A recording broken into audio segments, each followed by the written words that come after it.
Hello, and welcome to Appleton Engaged. I'm your host, Martyn Smith, Special Assistant to the Mayor for Community, Culture, and Belonging. And I'm Andy Anam, the Communications Director for the city. And Appleton Engaged is a podcast that explores the many people, organizations, and resources that make our community a great place to live, work, and play.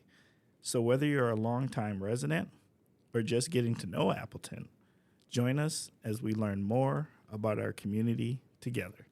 Today's episode is a special one, and we are going to celebrate our partnership that spans across continents.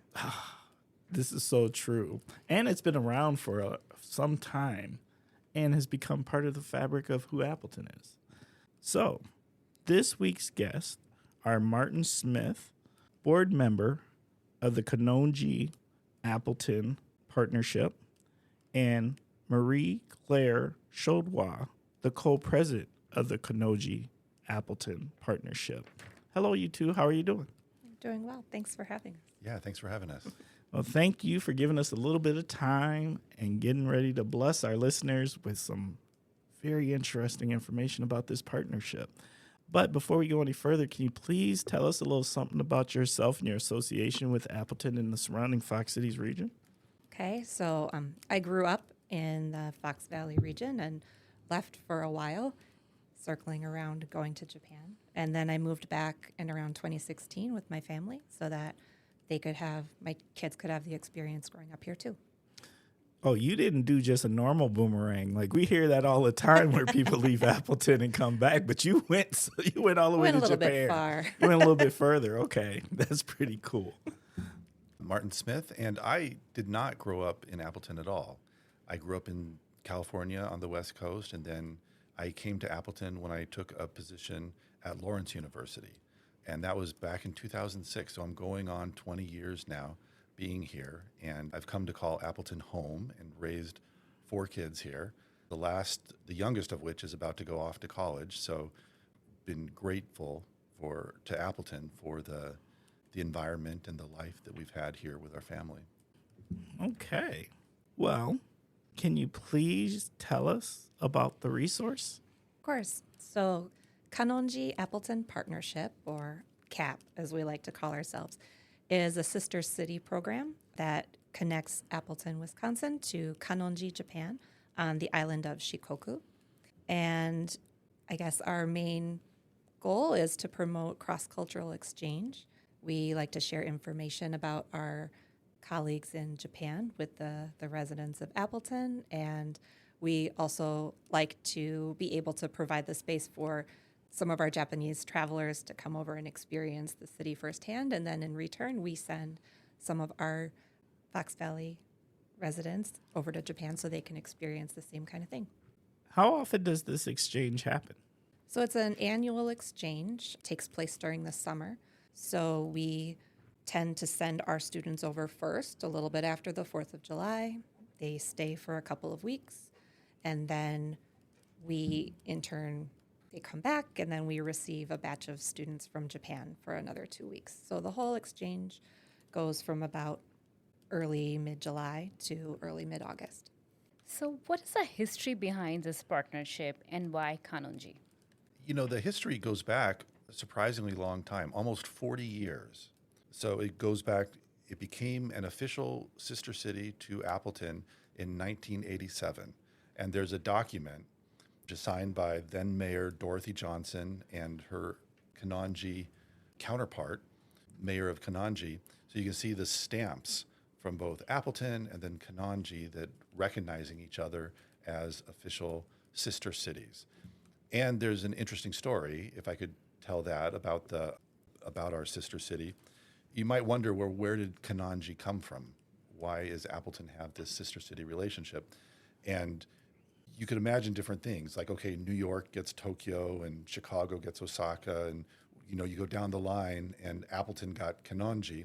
But it's actually a little bit simpler than that, in that there was a young man, Brian Bice, who was from Appleton, and he went to visit his aunt who lived in Kanonji. And in his hand was a letter typed from the mayor, Dorothy Johnson, sort of requesting and asking to continue this relationship and make this an official relationship as a sister city. So why was Brian Bice's aunt in Kanonji? Well, his parents, and they are Mako and Bert Bice, were the owners of Mako's Japanese restaurant, which is on Oneida Street. And a lot of listeners may know that as Far East, which is still over there by St. E's, still serve good food. But that was the original restaurant. And their son was this Brian Bice, and his aunt lived in Kanonji. So he went there, and that was with that letter to the mayor of Kanonji that started this relationship. And of course, he came back. This is in the days before internet and email, so it's like printed out on a dot matrix printer.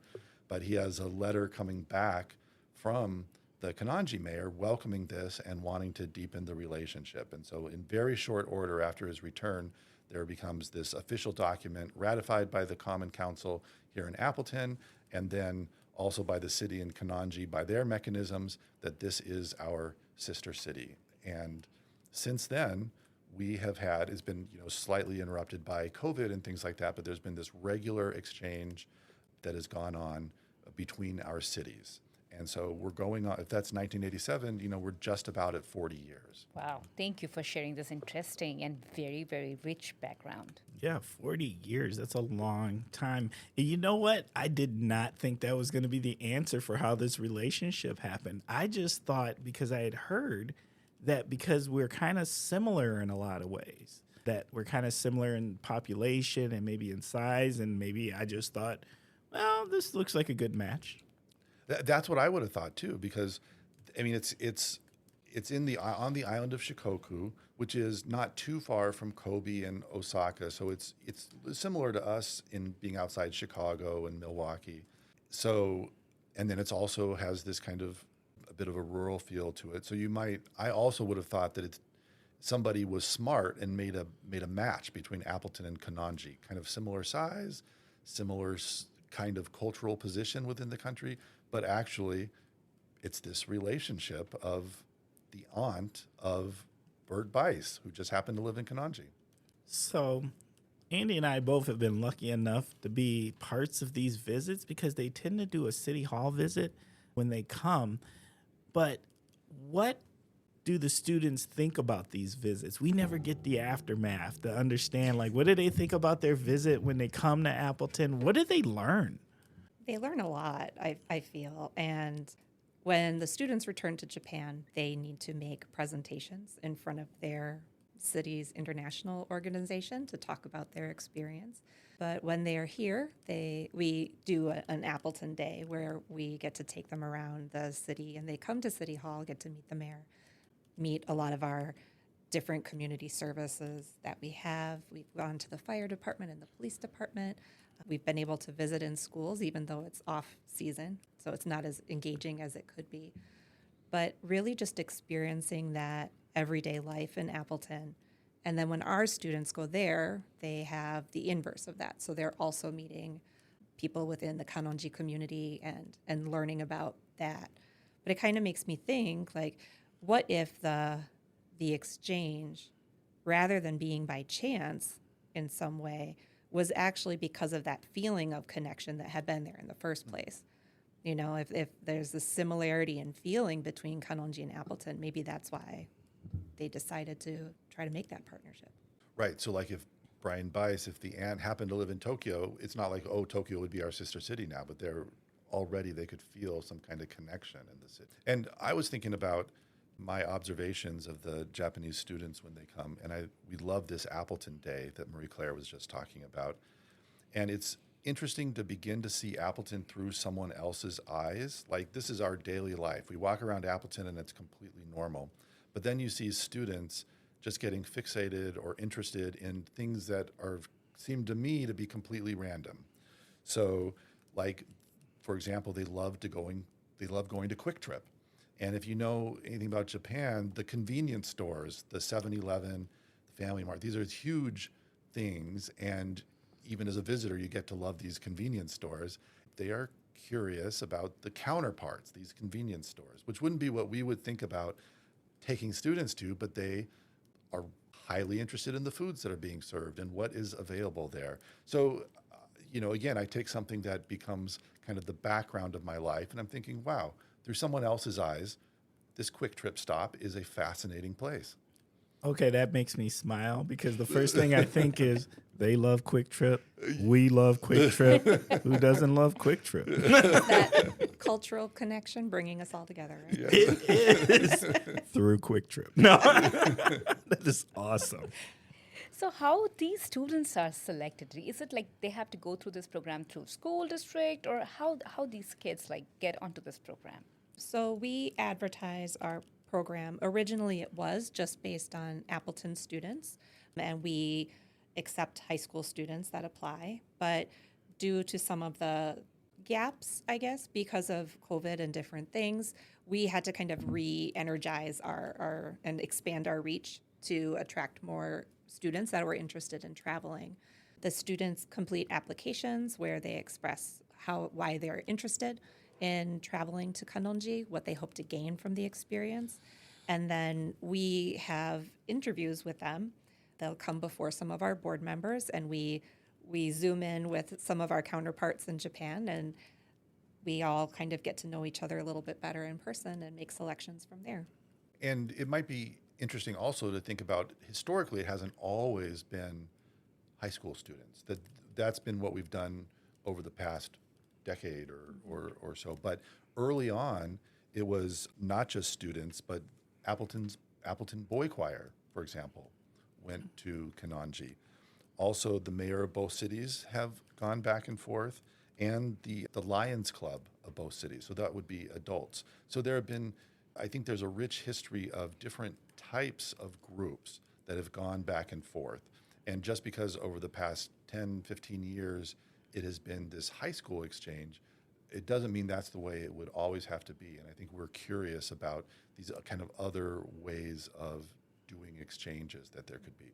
And even today, when there's high schoolers, there's also chaperones and adults that go, kind of ambassadors that go with the group. And those are an important part of the trip still. So what you're saying and what I'm hearing is if Appleton Engaged listeners are listening right now and they're thinking, oh, no, my group would be all about this, they should reach out because maybe it's a possibility. I would think so. Oh, well, Andy, Absolutely. I'm all about this. Let's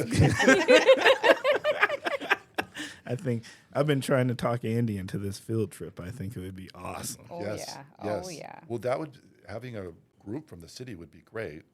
And you could maybe nudge the mayor a little bit too. Look, we're working on him. We're working on him. He's not. He hasn't said no. So, how many people usually participate in the exchange at a time? Is there a limit, or We're kind of limited by the ability that we have to house people, both here in Appleton as well as in Kanonji. So we tend to have around 10 travelers, 10 to 12, including our chaperone, and the same size approximately will be coming to us from Kanonji. Something that we have to keep in mind in the Japan side of things is that their houses are not necessarily as large and spacious as ours, so if we are sending 10 students over there, they are finding 20 host families because they'll only keep kids for about a week before moving to another place. And so if you think about having to double the number of spaces for the number of travelers, it can get unwieldy really quickly. We've been fortunate that many people that are hosting on the United States side and the Appleton side are able to host for a couple of weeks at a time. So.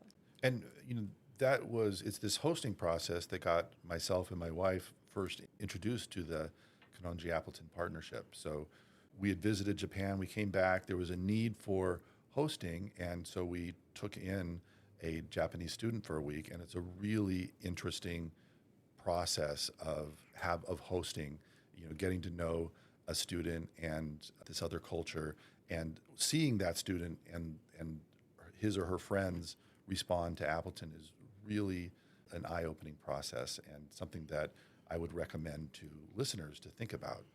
What do the students from Appleton say about their trips overseas? I would say that they have very positive experiences as they go. And my evidence to back that up is we often have students that return and want to participate in the program again. So there's this interest to maintain those friendships and connections that they've made abroad. And so they'll travel and then they'll come back for a while and save up some more money, and then we'll see their names come through the application pool again that they want to go again. But That's pretty awesome. Yeah. How do you handle the language barrier challenge? I'm gonna say, that's assuming there is one. There is a language barrier, and we don't send students off. They have a series of classes that they take where they're learning about Japanese culture, the basics of Japanese culture, and what to expect when they get to Japan. So they do have preparation that happens before they go, but we have no illusions that people are going to be fluent in Japanese as they go there. In fact, Japanese students will know more English for sure than our students will know Japanese. That's just the nature of English and Japanese, I would say. So there is a barrier. But on the other hand, there's a sense of welcoming that is in Japanese culture. People are happy to have you visit Japan and happy to show you things about their culture. It's a very welcoming and polite and kind place to visit, and that goes a long way to helping with some of the language barrier. And on our end, so in my past life, I was a Japanese teacher, so I get to kind of channel that with our travelers as they prepare to go. And our co-president, her specialty is in like cultural exchange and cultural knowledge. So we've built a pretty solid series of courses that our travelers go through, and we try to get enough Japanese so we can be polite. We try to learn enough about the culture so there isn't too much of a shock. And we've been able to implement some of those classes for our hosts as well. So when the students come here, then they aren't kind of caught off guard by things. Like, really important to just never put the clothes in the dryer because they will shrink, because they don't use the dryers in Japan in the same year. So it's just a really beneficial exchange with that piece. And we've been getting good feedback on our Japan side as well, because they've begun to implement courses on their end to help prepare their travelers to be more, I guess, just prepared for the different kind of cultural navigation that they'll have when they come to the United States. And, if I could put in a word for anyone who's listening that has a son or daughter or nephew, niece, or people across the street, in my view, Japan is an ideal place to have an international experience. It is different enough that you really feel like you're in a foreign country. This isn't Ireland, feels like the 51st state or something like this. This is truly a different culture. There's constantly brought up short and asking questions about what is this. At the same time, it's completely safe and welcoming. So you have nothing to worry about. I can't imagine a safer place than Japan. And the range of cultural experience that you will have, from food to religion to sights and the landscapes that you'll see, are just incredible. So, if you know anyone who could benefit from this is a great place to start and get a taste for seeing the world. So you both have touched on my question, which is my next one, that, it's a diverse country in a way that it's diverse enough to experience another culture. So tell me about a story, tell me about some instances where people went with the stereotypical idea of Japan by watching TikTok videos or other videos and reels, and they were completely, they experienced something completely different, or they were not expecting, and something on the Appleton side too, like maybe Japanese students had some other idea of US and they were really culturally shocked or surprised. So if you have some stories like that for both sides, that would be wonderful to share with our listeners. I think something that we have to work through with our travelers when we first get there is that the image of Japan that they often have is this very urban, Tokyo-centric, like Blade Runner style thing going on. It's super futuristic, and our sister city is not Tokyo, right? So immediately, any expectations that you might have of all of the neon lights and the massive crosswalks are just not going to be there. So I think there is that kind of, we try very hard to let our students know that what they are expecting may not be what they're seeing.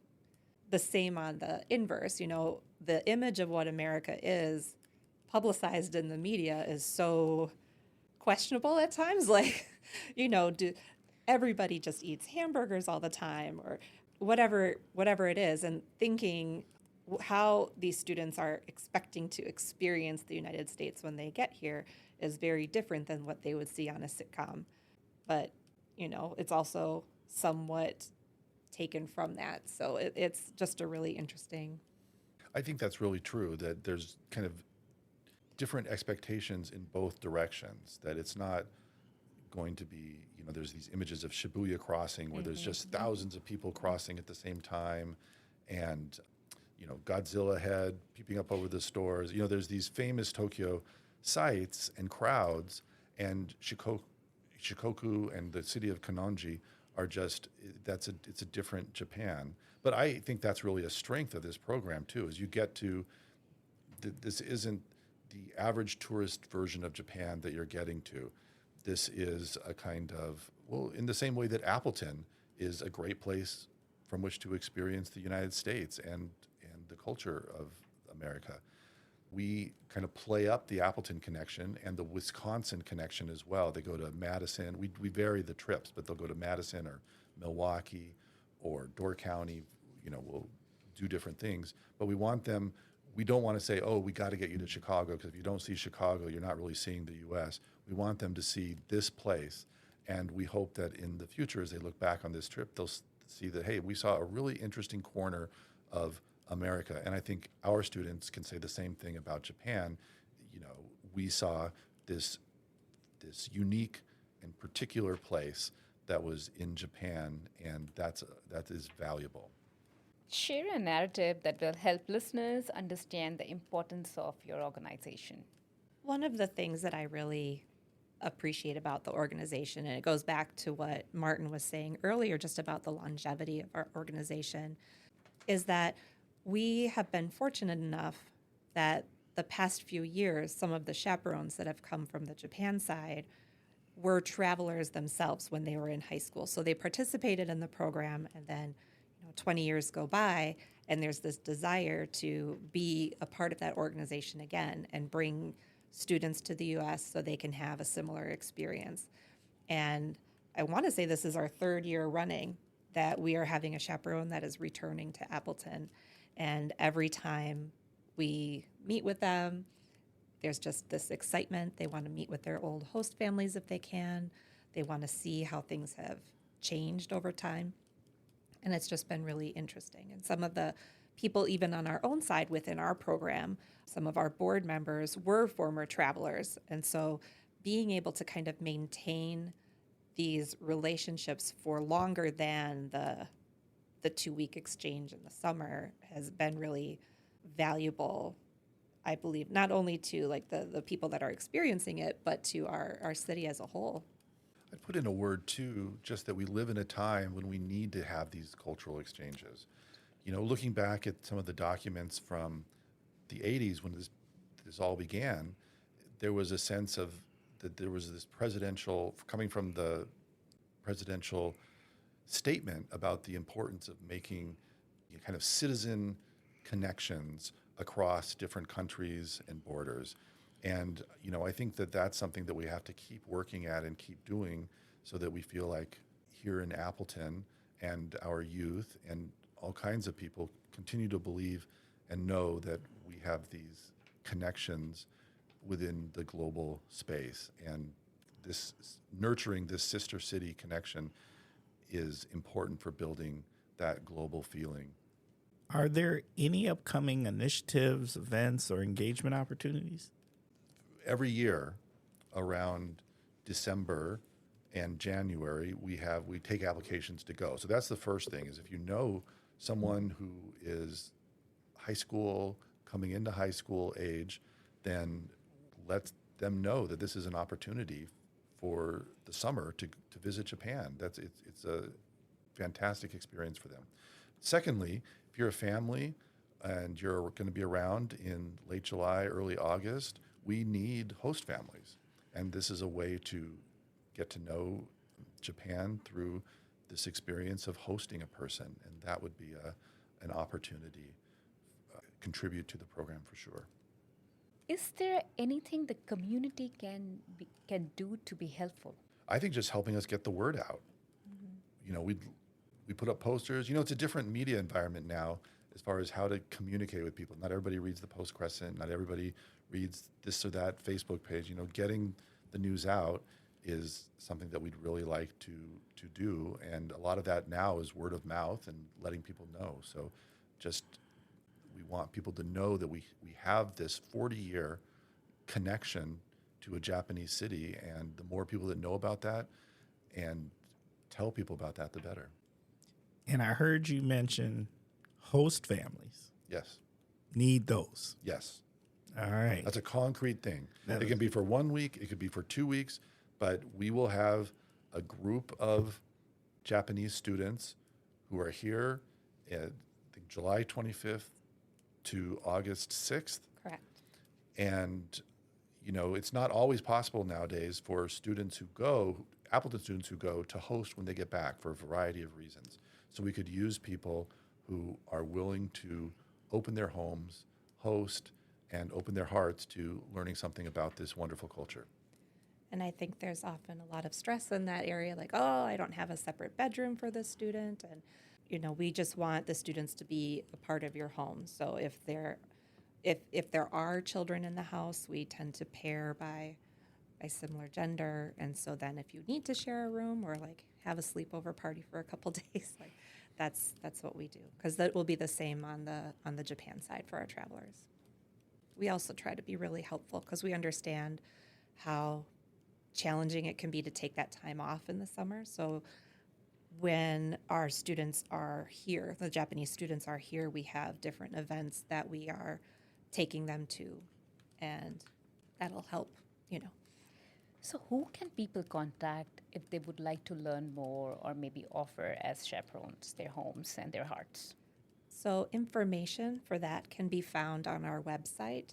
It is kapappleton.com, kapappleton.com. And on that, you will see information about our programs. There's the applications for hosting and for traveling as well. And there's contact information for how you can reach out if you have any other questions. Is there any additional information that you would like to share with the Appleton Engage listener at this time that maybe we didn't ask a question about? I guess I just want to say thank you for the listeners and our community at large for making this exchange so positive for the students that are coming from Japan. Because if the students didn't feel like they were welcomed in the community and accepted and able to experience Appleton in a positive way, then we wouldn't have that longevity. So I'm just thankful that our community is so good at welcoming these students and being able to share that space with them for the time. And I think that's the perfect time to give you a shout out to whether it's our community, our amazing group of volunteers. So who do you want to send your shout out to? Like Marie Claire was saying, we have so many people who open their spaces to these students when they come over. And the mayor's office and city hall here is every year they come in and see the city hall, the fire department, the police department. What are our other groups that we? When we're the library. Getting ready to leave, our preparations are usually, our classes are held at the library. Lawrence has hosted us for interviews and things. And our board is a group of people that are very invested in this program and really want it to succeed. We've had people that have been involved in this program for a very long time, and the care that they have for this program has been very important in helping to maintain that. Well, Martyn and Marie Claire, at this time, we just want to say thank you to you both. Appleton Engaged listeners, we're going to start wrapping up this episode.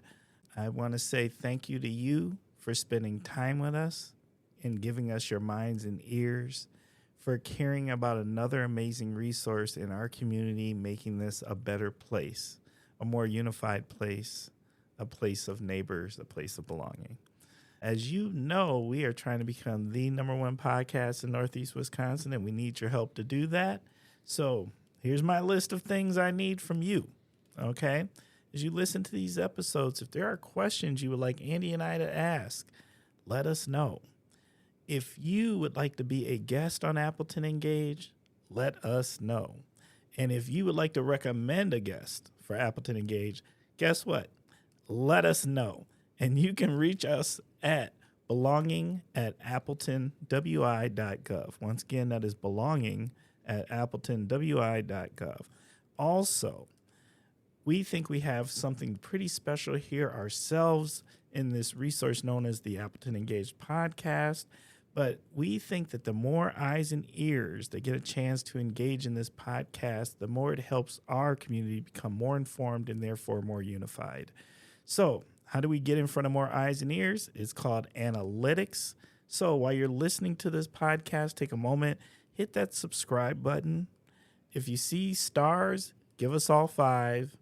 And if you've got a few more moments, just go ahead and fill out that review.